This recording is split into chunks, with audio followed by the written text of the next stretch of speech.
기도드리겠습니다. 아버지 하나님, 하나님께 나아가 오늘 안식일 예배 드리게 됨을 감사드립니다.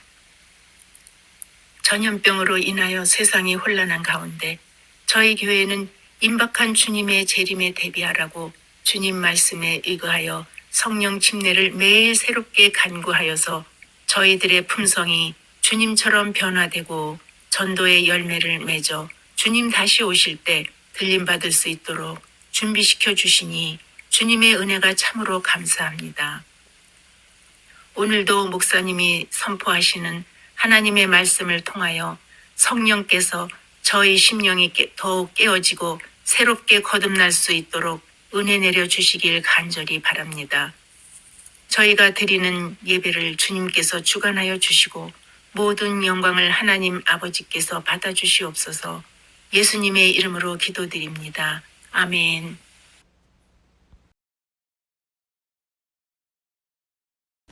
사랑하는 노을숲의 교우 여러분, 오늘은 5월 마지막 안식일이 되었습니다. 여러분들에게 여러분들 아시는 분은 계시겠지만 우리가 다음 안식일 6월 첫 안식일 6월 5일이지요. 다음 안식일부터는 우리가 교회에서 대면 예배를 드리겠습니다. 교회에 모여서 우리 자세한 것은 이제 광고가 나가겠습니다.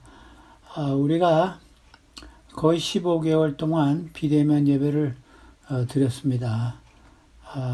우리가 다시 만나서 예배드릴 특권을 갖게 됨에 대해서 감사드립니다. 그동안 여러 교우들이 인내와 협조로 잘 견디신 것을 감사드립니다. 이제 40일 기도 운동이 한 주일 남았습니다. 우리 유종의 미를 거두어서 성령 충만한 우리 노을숲의 교회가 될 줄 믿습니다. 여러분들이 많이 동참해 주셔서 감사드립니다. 제가 요즘 탈북인들이 그 방송을 가끔 보는데 우리 대한민국에 와서 가장 좋은 것이 무엇이냐고 물으면 대부분 자유라고 합니다. 그래서 참 우리가 미국에 살면서 이렇게 자유를 갖고 있는 것을 항상 감사하게 생각하셔야 되겠습니다. 그 사람들이 오랜 세월이 지난 다음에도 어떤 분들은 뭐 10년 이상 20년 이렇게 된 사람들이 있는데 또 감사하다는 말을 자주 합니다. 그래서 우리 미국에서 신앙의 집회의 자유, 뭐 여러 가지 언론의 자유, 이런 자유가 있는 미국에 살면서 우리가 감사하다는 생각을 자주 해야 되지 않을까 생각해 봅니다. 예수님께서 우리를 죄의 노예에서 해방시켜 자유를 주신 것에 대해서 이 위대한 그 선물, 최대의 선물에 대해서 매일 감사하는 생활을 잊지 말아야 되겠습니다. 오늘은 제가 베드로의 신앙 고백과 교회라는 제목으로 마태복음 16장 13절로 18절에 있는 말씀으로 여러분들에게 말씀하겠습니다. 우리 마태복음 16장 13절을 읽으십시다. 예수께서 빌립보 가이사라 지방에 이르러 제자들에게 물어 이르시되 사람들이 인자를 누구라 하느냐, 이렇게 예수님께서 물었습니다. 근데 이 빌립보 가이사라 지방은 갈릴리에서 한 25마일 북쪽에 있는 도시인데 지중해에 있는 가이사랴하고 구분하기 위해서 마태 저자가 이렇게 말했습니다. 이스라엘과 이방의 경계 지방이고 그 당시 그 이방인 신 판이란 신을 섬기는 지역이 있습니다. 그래서 예수님께서 이제 이방 신을 섬기는 도시와 또 북방 이스라엘 그 경계선에서 제자들에게 이런 질문을 했습니다. 사람들이, 제자들 말고 사람들이 인자를 누구라고 하느냐 그랬습니다. 제자들에게 묻지 않으시고 먼저 일반 사람들에게 예수님께서 이렇게 물었습니다. 근데 여기 인자라는 말이 나옵니다. 인자, 한문으로 인자지요. Son of Man. 그 다음에 여러분들이 아시는지 모르겠지만은 공동 번역에는 사람의 아들이라고 번역했습니다. 제가 기억나는 게 있습니다. 제가 한국에서 신학교 다닐 때 우리 교수 중 한 분이 그 공동 번역위원회 위원이었습니다. 그래서 이 인자라는 것을 인자로 번역할까 아니면 사람의 아들라 번역할까 해가지고 굉장히 고심했다는 말을 들었습니다. 그래서 쉽게 사람의 아들이라고 공동 번역에 되어 있습니다. 이 말은 신약에 89번이 나오고 주로 사복음에 다 나오는데 사복음에서 84번이 나옵니다. 거의 모두가 예수님이 자신을 가르치실 때 이 말을 쓰셨습니다. 인자라는 말은. 예수님께서 많은 명칭들이 있었지만은 이것을 가장 즐겨 사용하셨습니다. 아주 겸손의 상징도 있지만 자신을 사람의 아들이라 인자라 하는 부르기를 좋아하셨던 것은 굉장히 겸손의 상징도 있지만 사명의식, 인류를 구원하기 위해 사람의 아들로 태어나신 그 미션, 그 사명의식을 항상 생각하면서 이 용어를 쓰셨습니다. 그래서 우리 사람들은 그래요. 무슨 학위를 갖고 있으면 그 학위를 그 명칭에 붙여서 부르기를 좋아합니다. 근데 예수님은 뭐 구세주도 되시고 뭐 하나님도 되시고 조물주도 되시고 뭐 여러 가지 아주 좋은 명칭들이 많지만 예수님께서는 자신을 인자라 부르기를 아주 좋아하셨습니다. 그래서 우리도 좀 이 예수님의 겸손을 본받는 것이 좋겠습니다. 인자라는 유명한 말씀이 누가복음 19장 10절에 있죠. 이 말씀은 예수님께서 삭개오의 집에서 하신 말씀인데 누가복음 19장 10절에 보면 인자가 온 곳은 잃어버린 자를 찾아 구원하려 함이라 그랬습니다. 여기서도 자신을 사람의 아들이라 인자라 그런 명칭을 쓰셨습니다. 또 구약에도 인자라는 말이 몇 번 나옵니다. 대표적인 것이 그 시편 8편 4절에 보면요. 이 시편에 다윗이 쓴 시인데 사람이 무엇이기에 주께서 그를 생각하시며 인자가 무엇이기에 주께서 그를 돌보시나이까 하면서 우리 사람을 천사보다 하나님보다 조금 낮게 지었다 그런 말씀이 시편의 8편에 나옵니다. 그래서 여기서도 사람이라는 말을 먼저 쓰고 그 다음에 그 후에 인자라는 말이 나옵니다. 그래서 근데 다니엘서에 보면요, 그 인자라는 그 단어 이것이 명칭이 좀 계속 될 것 같은 인상을 줍니다. 다니엘 7장에 보면요,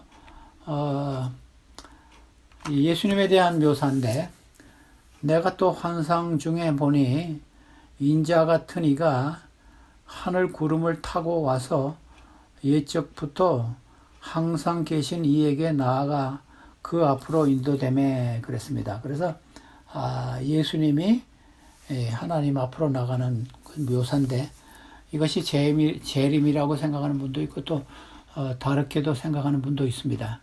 그런데 여기서 보면 이 하늘에서 인자 같은 이가 예수님 아닙니까? 구름을 타시고 하나님 앞에 나아가셨다. 그래서 인자라는 명칭이 영원히 계속될 것이 아닌가 그런 생각을 하게 합니다. 그 다음 절 보십시다. 마태복음 16장 14절 이르시되 그러니까 이르되 제자들이 대답하는 겁니다. 더러는 침례 요한, 더러는 엘리야, 어떤 이는 예레미야나 선지자 중에 하나이다 그랬습니다. 그래서 마가복음에는 이제 예레미야가 없고 엘리야가 나오고 누가복음에는 요한과 엘리야와 부활한 죽었다가 다시 부활한 선지자 중에 하나라 이렇게 누가복음에는 묘사되어 있습니다. 침례 요한은 그 당시 새 시대를 상징하는 선지자였습니다. 새로운 뉴 에이지, 새로운 시대를 상징하는 선지자였고, 엘리야는 능력과 기적을 많이 베푼 성령 충만한 선지자였습니다. 예레미야는 개혁과 또 희망과 이스라엘 백성들의 회개를 위한 눈물의 선지자였습니다. 그래서 이런 훌륭한 선지자들의 이름을 사람들이 말했습니다. 그래서 예수님께서 이제 제자들에게 질문하십니다. 그 다음 절 보시면요. 이르시되 너희는 나를 누구라 하느냐. 여러분들이 이 말씀을 보시면 좀 의아하게 생각하는 게 되지 않으세요? 의아하게? 그냥 이르시되. 근데 우리 영어 성경에도 그렇고 헬라 원문에 보면요. 그러면 이런 말이 있습니다. 공동 번역과 새 번역에는 영어에도 이제 NIV에도 그렇겠죠. 그러면 너희 제자들은 나를 누구라고 하느냐. 그래서 예수님께서 먼저 일반 백성들의 그 대답을 물어보시고 그 다음에 직접 제자들에게 단도직입적으로 그러면 너희들은 나를 누구라고 하느냐 생각하느냐 이런 질문했습니다.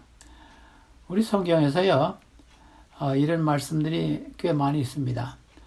우리 구원은 각 개인의 신앙 상태에 관계가 있습니다. 여러분들의 배우자나 부모나 자녀나 이런 여기 의존하거나 그분들의 신앙에 조금 덕을 보려고 그런 생각을 절대 하지 말아야 돼요. 왜냐하면 여기 예수님께서 직접 지혜자들에게 단도직입적으로 그러면 너희는 나를 누구라고 생각하느냐 그렇게 물었습니다. 로마서에도요 14장 12절에 보면요 사도 바울이 우리가 이 심판에 대한 이야기를 하면서 로마서 14장 12절입니다. 이러므로 우리 각 사람이 자기 일을 하나님께 직고하리라 그랬습니다. 그래서 직고가 뭡니까?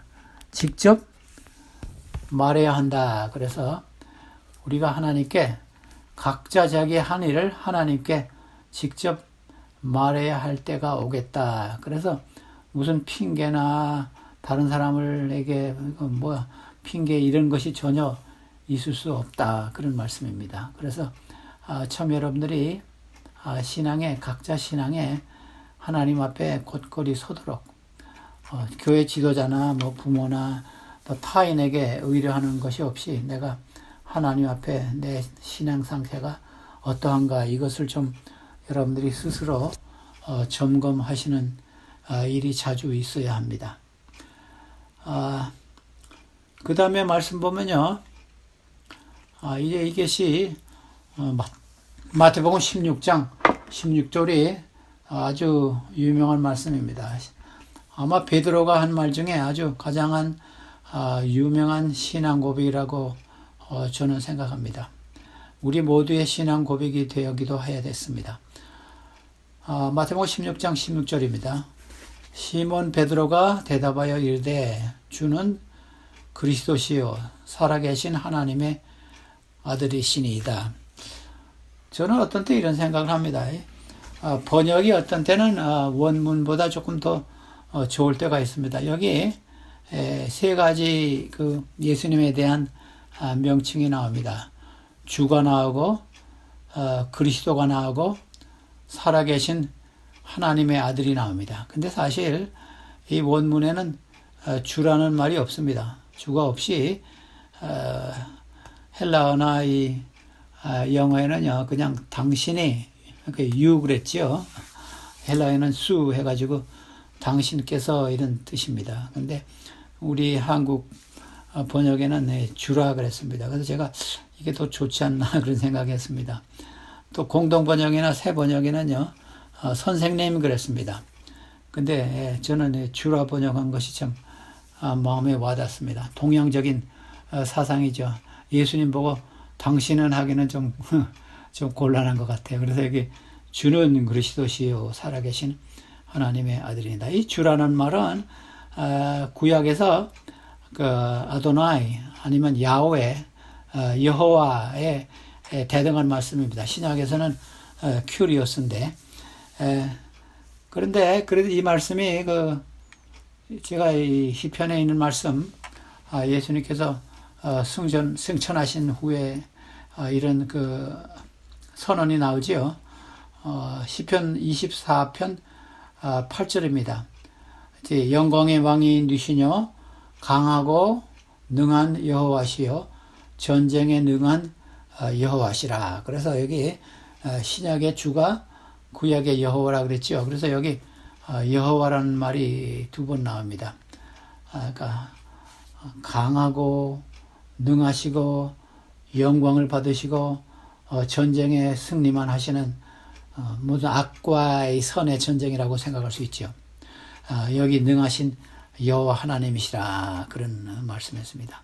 그래서 이 주라는 말을 라고 해석한 것이 참 저는 좋아합니다. 왜냐하면 당신이 하는 것 조금 예수님 보고 그렇게 말하는 것이 우리 동양적인 사상에서는 좀 외람된 말이라고 생각이 되기 때문에 그 다음에 도마가 예수님을 내가 만져봐야 내가 예수님을 믿겠다 그런 말을 하셨죠. 요한복음 20장에 그래서 예수님께서 도마에게 직접 나타나셨어요. 나타나신 다음에 도마에게 도마야 내 손을 펴서 내 옆구리를 좀 만져보라 그랬습니다. 그래서 요한복음 20장 28절에 보면요 도마가 대답하여 이르되 나의 주님이시요 나의 하나님이시니이다. 그래서 여기서 이 말이 여기서는 이제 큐리오스가 이게 주라고 번역이 나옵니다. 원어에. 그래서 이게 주님, 하나님. 그래서 하나님과 주를 동일시했습니다. 그래서 이것이 요한복음의 결론입니다. 요한복음은 여러분들이 아시겠지만 예수님은 하나님이시다. 이것이 그 요한복음의 주제인데 시작 1장 1절부터 그렇게 시작하고 태초에 말씀이 계시하면서 말씀이 창조주이신 것을 요한복음 1장에 시작하면서 이게 마지막에 또 도마가 한 말 하나님 예수님은 나의 주도 되시고 나의 하나님도 되십니다. 이렇게 말씀했습니다. 또 이건 베드로가 주와 그리스도라는 말을 같이 한 곳이 있습니다. 베드로가 이 오순절 때 이 설교한 내용 중에서요, 그 유명한 설교가 있는데, 그게 사도행전 2장에 나오죠. 거기 36절입니다. 그런즉 이스라엘 온 집은 확실히 알지니 너희가 십자가에 못 박힌 이 예수를 하나님이 주와 그리스도가 되게 하셨느니라. 그래서 여기 주라는 말과 그리스도라는 말을 동시에 썼습니다. 그래서 부활을 설계하면서 너희가 아주 용감한 베드로의 모습을 볼 수 있습니다. 얼마 전까지도 예수님을 부인하고 겁쟁이 베드로였지만 백성들 앞에 서서 설교하면서 직선적으로 너희가 십자가에 못 박힌 이 예수는 하나님이 주와 그리스도가 되게 하셨느니라 하면서 여기 주와 그리스도라는 말을 동시에 썼습니다. 그래서 여기 또 살아계신 하나님의 아버지의 그 아들이라 그런 말을 그 16장 16절에 했는데 여기 하나님의 아들이라는 것은요, 그 당시 개념으로 하나님의 아들이라 하면요, 신성모독죄입니다. 왜냐하면 하나님과 하나님의 아들은 동일시 되었기 때문입니다. 그래서 예수님께서 베드로가 살아계신 하나님의 아들입니다 한 말은요, 굉장히 하나님과 예수님을 동일시하는 말이 됐습니다. 그래서 요한복음 10장에 유사한 예가 나오는데 예수님과 이 유대인들 사이에 서로 이제 예수님에 대해서 논쟁을 한 중에 예수님께서 이런 말씀하셨습니다. 결론적으로 요한복음 10장 30절하고 31절에 보면요, 나와 아버지는 하나라. 그렇게 하니까 I and the Father are one. 나와 아버지는 하나라 하니까 유대인들이 예수님이 하나님과 동등지하니까 유대인들이 다시 돌을 들어 치려하거늘 그랬습니다. 그래서 여기서도 보면요, 하나님의 아들이라 하는 것은요, 굉장한 신성모독죄입니다. 하나님과 자기를 동일시하기 때문에. 그래서 유대인들이 돌을 쳐서 예수님을 치려고 죽이려고 했다 그랬습니다. 그 다음에 다시 베드로의 설교 중에요, 3장에 보면요, 베드로가 솔로몬 행각에서 한 설교가 나옵니다. 그 안진뱅이를 고치고 난 다음에 솔로몬 행각에서 또 용감하게 예수님을 부활을 설교한 것이 납니다. 이 사도행전에 베드로의 설교나 또 사도 바울의 설교를 보면요, 예수님의 부활에 대해서 아주 자주 얘기했습니다. 3장 15절이죠. 사도행전 3장 15절. 생명의 주를 죽였도다. 그러니까 너희가 생명의 주를 죽였도다. 그러나 하나님이 죽은 자 가운데서 그를 살리셨으니 우리가 이 일에 증인이라 그랬습니다. 그래서 여기 살아계신 하나님의 아들이라 그러고 여기서는 생명의 주라 그랬습니다. 여기서는 주라는 말은 사실 생명의 창시자라 아니면 생명의 저자라, 영어는 제대로 잘 했네요. 생명의 저자라, author of life 그랬어요. 그렇게 번역하는 것이 더 정확합니다.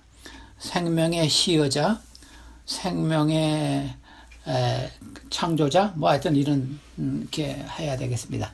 하여튼 예수님이 너희가 생명의 시여자, 생명의 창시자를 죽였지만은 하나님께서 죽은 자 가운데 살리셨다. 그래서 아마 베드로가 마태복음 16장 16절을 선언할 때 예수님의 부활을 아마 생각을 한 것 같아요. 왜냐하면 살아계신 하나님의 아들이라 이런 선언을 했을 때요. 그래서 이 사도행전 3장에서는 생명의 주를 너희가 죽였다. 그러나 하나님께서 그를 살리셨다. 이렇게 선언했습니다. 그 다음 절을 보십시다. 마태복음 16장 17절. 예수께서 대답하여 이르시되 바요나 시몬아 내가 복이 있도다. 이를 내게 알게 하니는 혈육이 아니요 하늘에 계신 내 아버지시니라.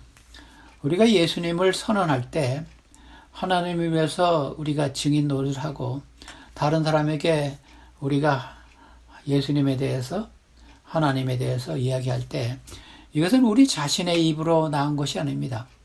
하나님께서 우리 입에 그 말을 주신 것이라 그랬어요. 그래서 예수님께서 이 말을 하는 것은 네가 복이 있다. 네가 한 말은 것은 내 자신이 한 말이 아니라 하나님께서 주신 말이다. 또 성령이 우리에게 주신 말이다. 이렇게 예수님께서 말씀하셨어요. 우리 성경에요, 악과 선의 투쟁이 대한 이야기가 많은데, 특별히 에베소 6장에 보면요, 우리 여러분들이 잘 아시는 말씀이죠. 에베소 6장 12절, 우리의 씨름은 혈과 육을 상대로 하는 것이 아니요 통치자들과 권세들과 이 어둠의 세상 주관자들과 하늘에 있는 악의 영들을 상대함이라 그랬습니다. 그러면서 그리스도인의 완전 무장에 대해서 사도 바울이 그 에베소 6장에 이야기했습니다. 그래서 두 세력이 항상 우리 마음에 있습니다.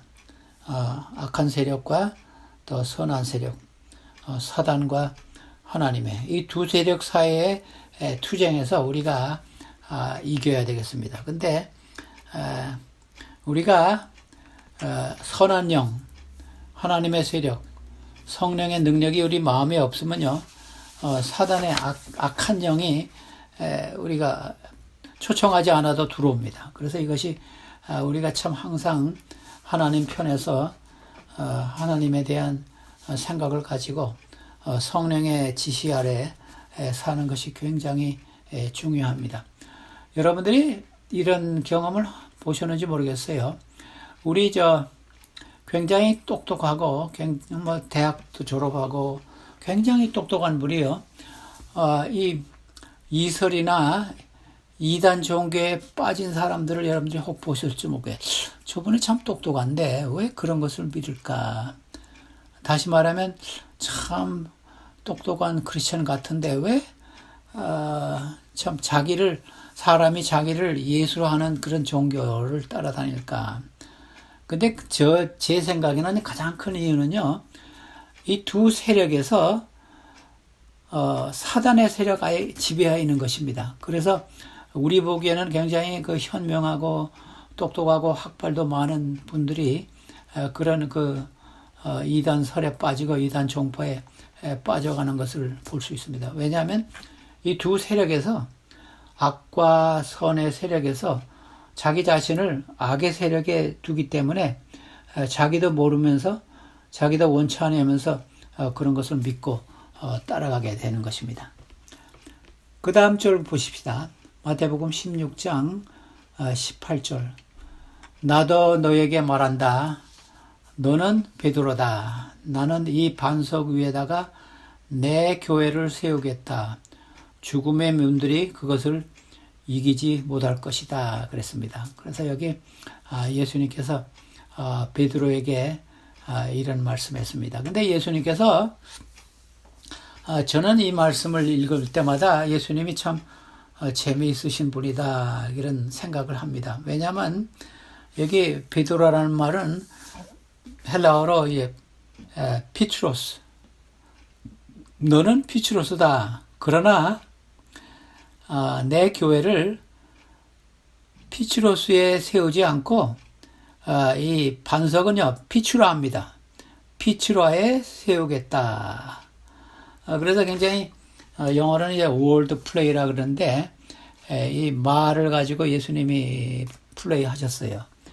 그래서 우리가 이걸 좀 생각하면, 어떤 분들은요, 어떤 교회는 이것을 가지고 베드로가 당시 최고의 교회 지도자라, 예수님께서 최고의 지도권을 베드로에게 주었다, 이렇게 말씀하는 분들도 있습니다. 교회도 있고. 근데 이 말씀을 잘 보십시다. 그 당시에 사도 바울이나 예수님이나 그 반석은 페트로스 하면서 페트라 이렇게 썼기 때문에 예수님께서 이 말씀을 하시면서 이 반석 하면서 자기 자신을 가르쳤다고 저는 생각합니다.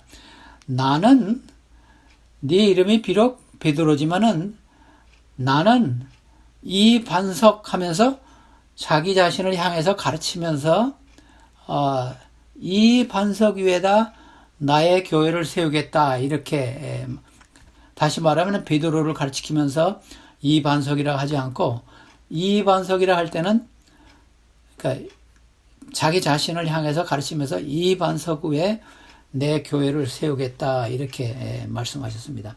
왜냐하면요, 제가 성서적인 그 근거를 몇 가지 드리겠습니다.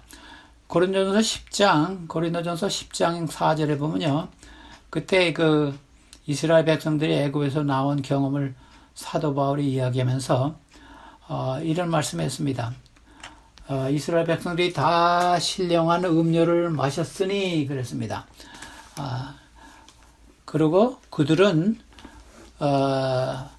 신령한 반석으로부터 마셨다 그랬습니다. 그러면서 그 반석은 곧 그리스도시라 그랬습니다. 그래서 참 여기 분명하게 나오죠. 그 반석은 예수님이라. 어떻게 사람이 반석이 될 수 없습니다. 그래서 베드로 외에 교회가 세워진다는 것은 옳지 않은 주장입니다. 그 다음에 베드로 자신도 반석을 예수님이라고 여러 번 베드로 전후서에 말씀했습니다.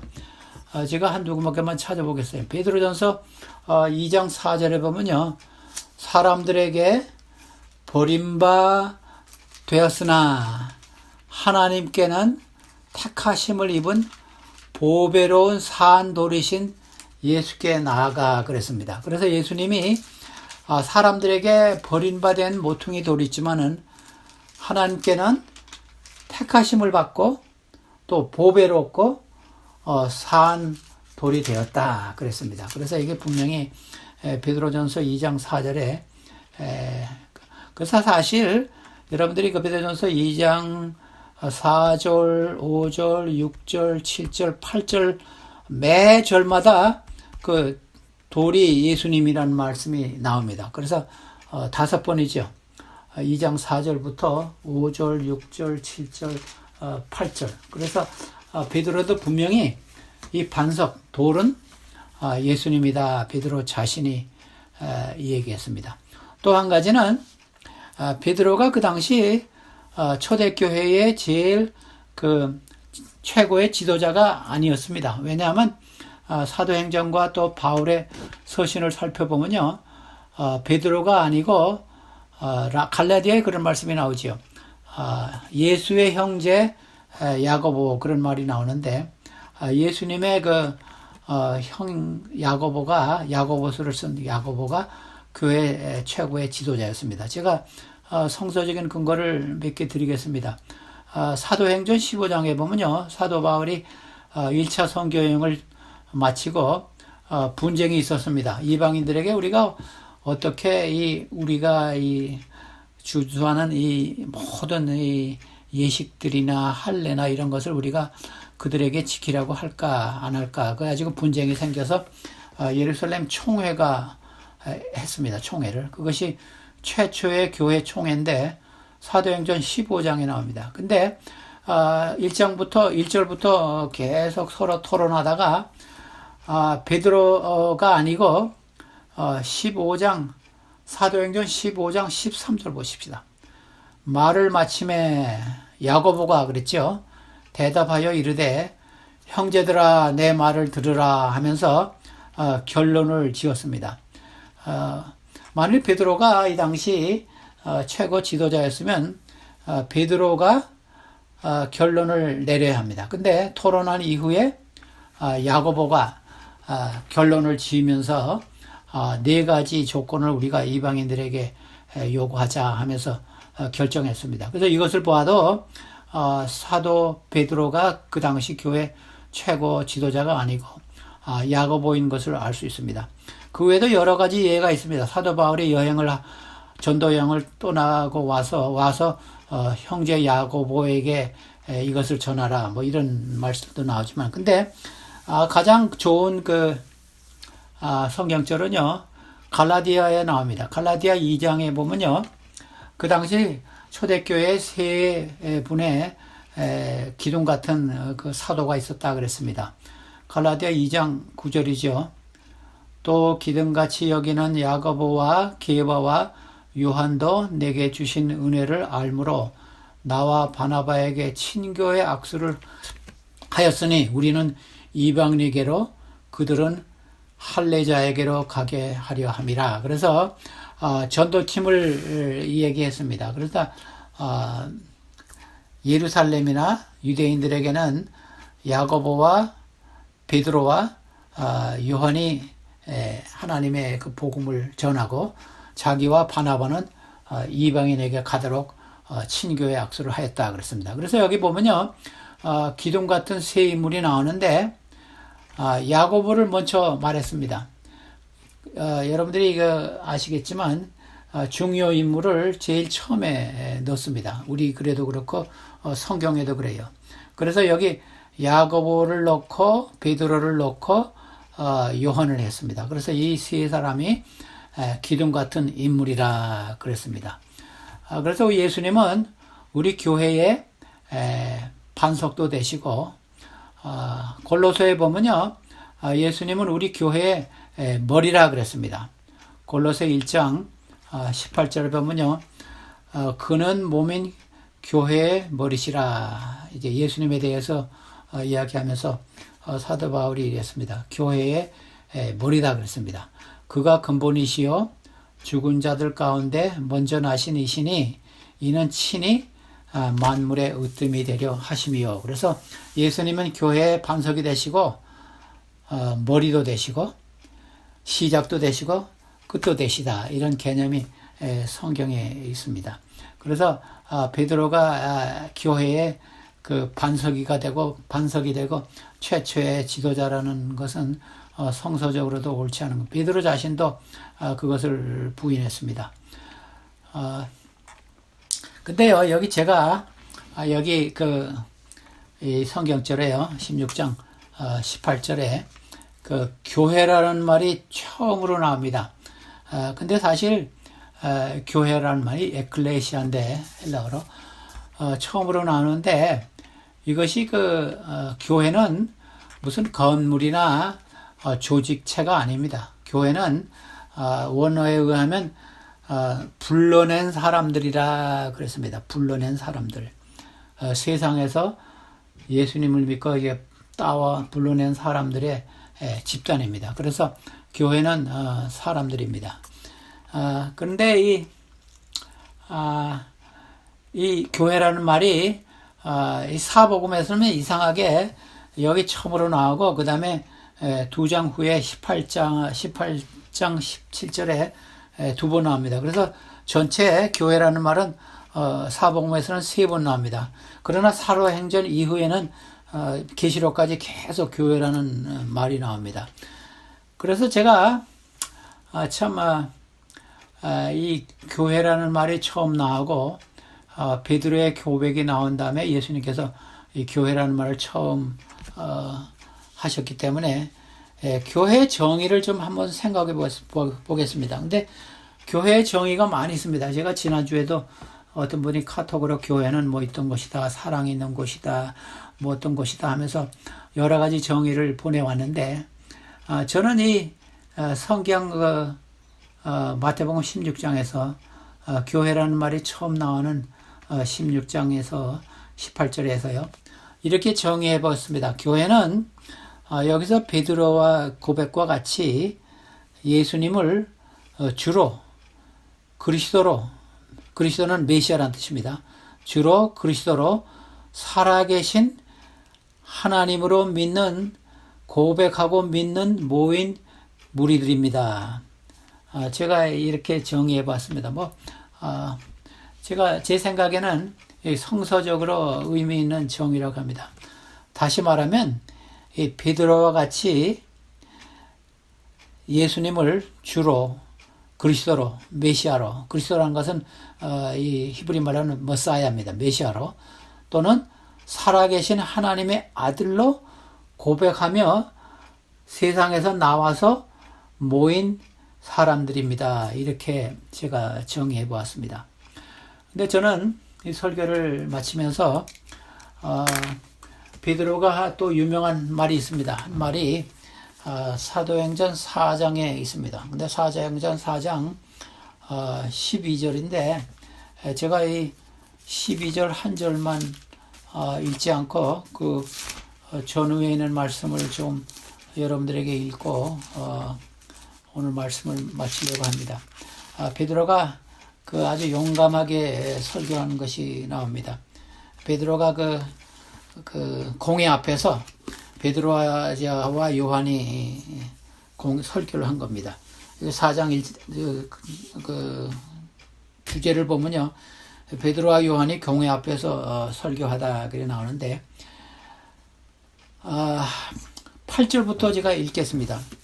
이에 베드로가 성령에 충만하여 이르되 관리의 백성의 관리들과 장로들아, 만일 어느 병자에게 착한 일에 대하여 이 사람이 어떻게 구원을 받았느냐고 오늘 우리에게 질문한다면, 베드로가 그 안진뱅이를 성전 문 앞에서 고쳤습니다. 너희와 모든 이스라엘 백성들은 알라. 너희가 십자가에 못 박고 하나님이 죽은 자 가운데서 살리신 나사렛 예수 그리스도의 이름으로 이 사람이 건강하게 되어 너희 앞에 섰느니라. 이 예수는 너희 건축자들의 버린 돌로서 집 모퉁이의 머릿돌이 되었느니라. 12절 말씀 읽겠습니다. 다른 이로서는 구원을 받을 수 없나니 천하 사람 중에 구원을 받을 만한 다른 이름을 우리에게 주신 일이 없느니라 했더라.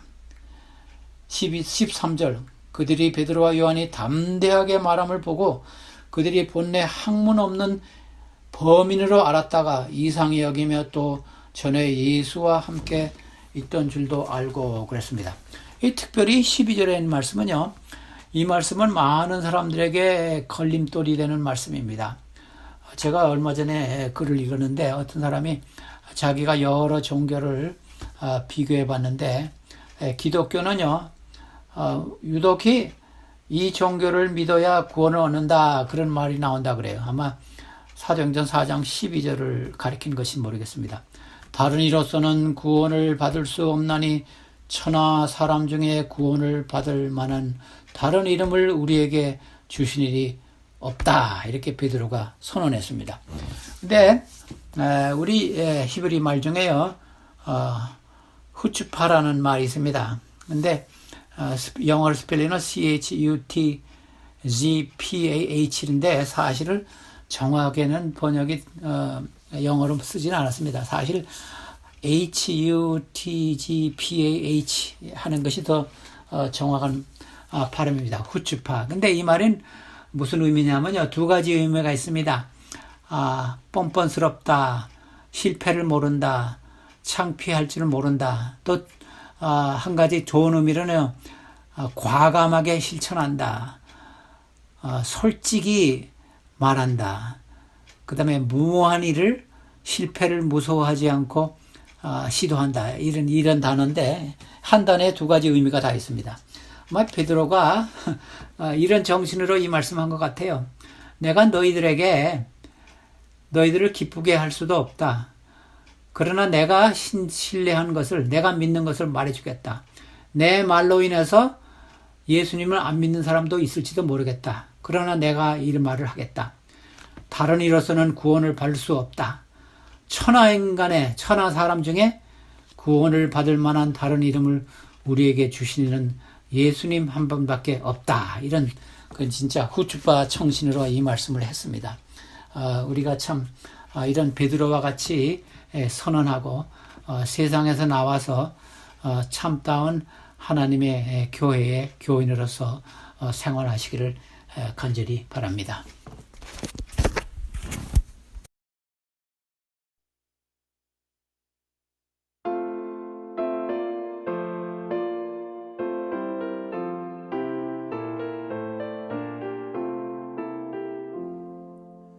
시온 성과 같은